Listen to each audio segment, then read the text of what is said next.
Chapter 22. The Battle for National Reform. Theodore Roosevelt and the Modern Presidency. So, Roosevelt becomes president after McKinley's unfortunate assassination. He is the champion of cautions and moderate change. He saw the government as the mediator of the public good, like regulation of trusts and economic concentration. He thought that publicizing corporate activity would help sway public opinion to help reduce the abuse that was taking place.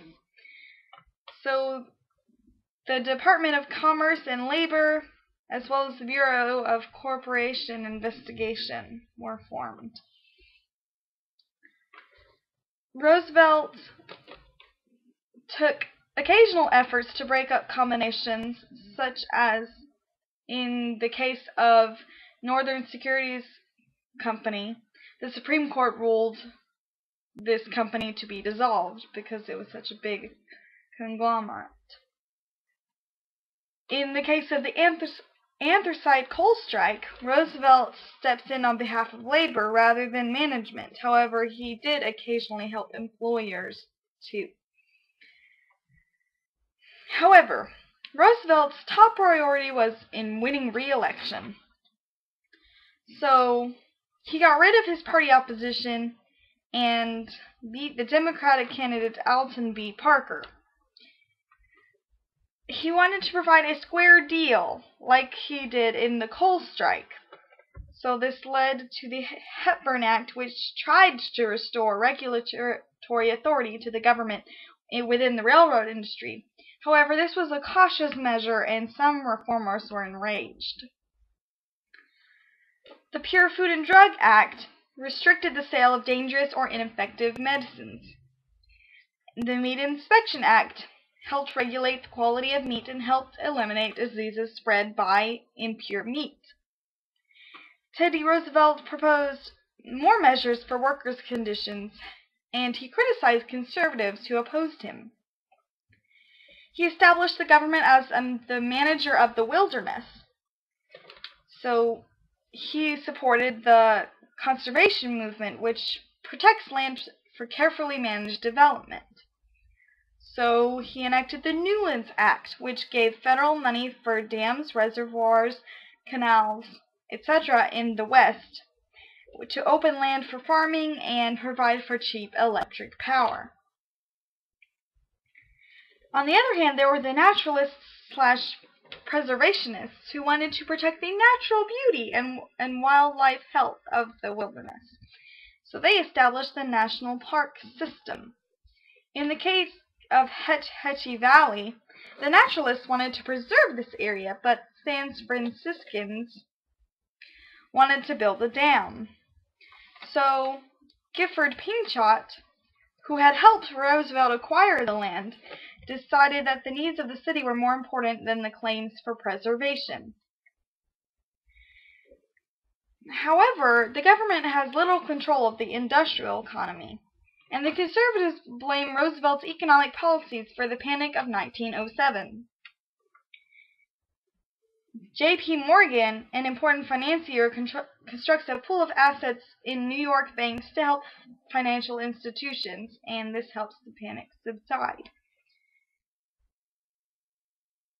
The Panic of 1907, plus Roosevelt's radicalism, plus the alienation of conservative Republicans, leads to Roosevelt retiring from public life after his second term.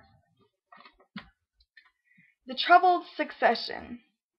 In the next election, we have Republican William Howard Taft versus Democrat William Jennings Bryan, and Taft wins easily.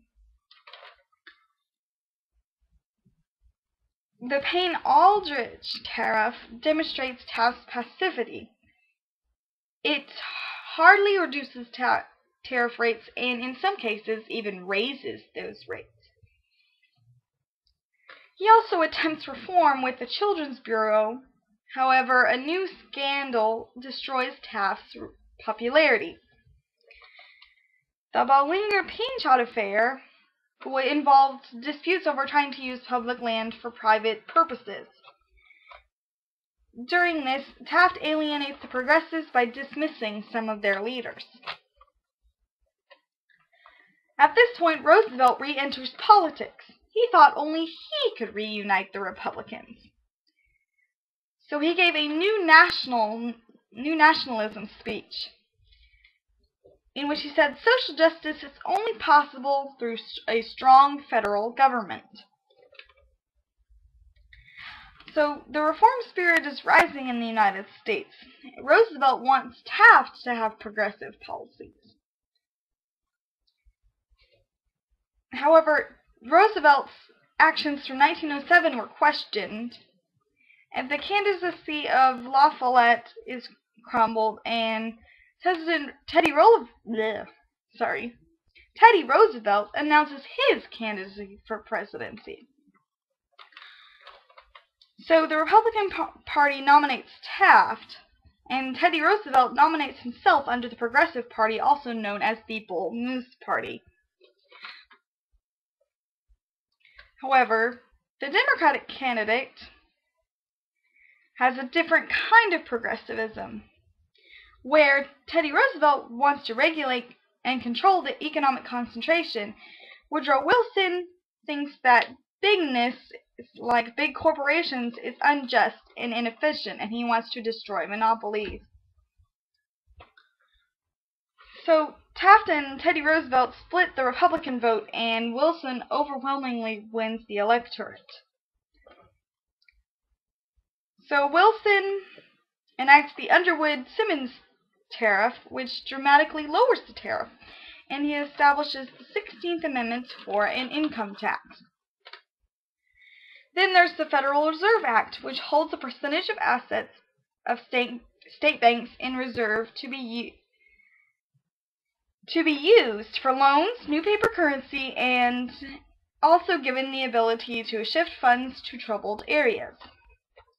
The Federal Trade Commission increased the government's regulatory authority in business.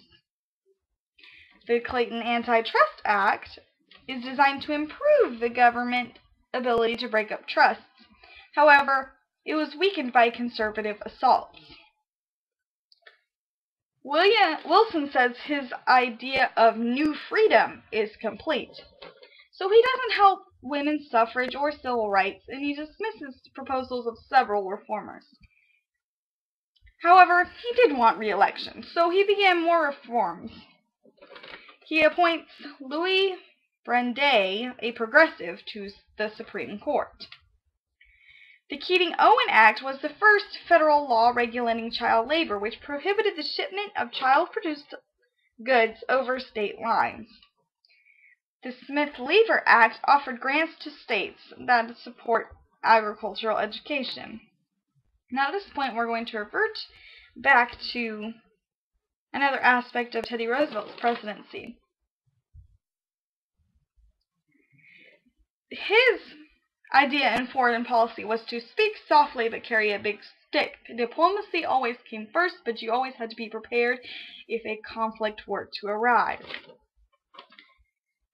So he said that civilized nations had the right and duty to intervene in a backward nation to preserve order and stability for both nations. So when the Japanese attack the Russians, America mediates the end to the conflict, which was the Russo-Japanese War. However, Japan begins excluding American trade. So the American takes the Great White Fleet to remind Japan of the United States' power. Teddy Roosevelt also does ventures in the Caribbean and South America. Venezuela defaults on their debts from Europe, the Germans bombard the port, and the U.S. forces withdraw. So, the Roosevelt Corollary is established. This doctrine says that the U.S. can intervene in the domestic affairs of neighbors, as in Latin America, if they cannot handle it themselves. So, with the Dominican Republic Revolution, plus their debts, equals an American receivership, which allows them to control the money, give half of it to the natives and half of it to creditors. In Cuba, the Platt Amendment is established, which gives the U.S. the right to prevent foreign power from intruding. They also had interest in connecting the Atlantic and the Pacific Oceans, so they wanted to build a canal through Panama. However, Panama was in a dispute with Colombia, who wants money in return for that land. So Teddy Roosevelt organizes a revolution in Panama, and U.S. recognizes the independent nation, and therefore they build the canal. Then we have Taft, his idea was dollar diplomacy, that Americans should make investments into less developed regions. So he intervenes in Nicaragua. So there's revolt, there's peace restored, and America offers loans to the new government. Now, Woodrow Wilson establishes a military government in the Dominican Republic, quells the revolution in Haiti, bought a colony from Denmark, established the right to intervene in Nicaragua. All of these ventures were similar to those of Teddy Roosevelt in their approach. The U.S. tries to shift their control in Mexico. Huerta establishes a military dictatorship, and Wilson seizes Mexican port after other trivial issues. So in Veracruz, there is a violent clash with Mexican troops, and following that, crisis after crisis.